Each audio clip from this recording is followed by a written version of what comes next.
ரசூலுல்லாஹி ஸல்லல்லாஹு அலைஹி வஸல்லம் சொன்னார்கள், ஒரு பெண் ஒரு பூனையை கட்டி கொடுமைப்படுத்திய காரணத்தால் உணவளிக்காமல் தண்ணீர் கொடுக்காமல் அல்லாஹ் அந்த பெண்ணுக்கு நரகத்தை கொடுத்தான். ஒருவன் பாதையின் வழியாக நடந்து சென்றான், தொல்லை தரக்கூடிய ஒரு முள்ளை அகற்றினான், அல்லாஹ் அந்த மனிதனுக்கு சொர்க்கத்தை கொடுத்தான். சுப்ஹானல்லாஹ். ஒரு நாய்க்கு இரக்கம் காட்டினால் சொர்க்கம்.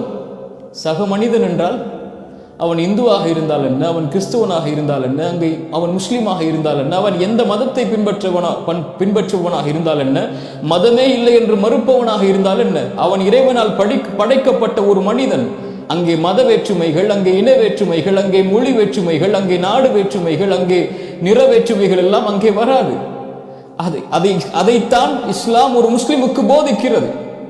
உதாரணமாக, பள்ளியில் தொழுகை நடக்கிறது, பக்கத்தில் இருக்கக்கூடிய ஒரு கோயிலில் தீப்பற்றி எரிகிறது, அங்கே மனிதர்கள் கூச்சல் அடிக்கிறார்கள்.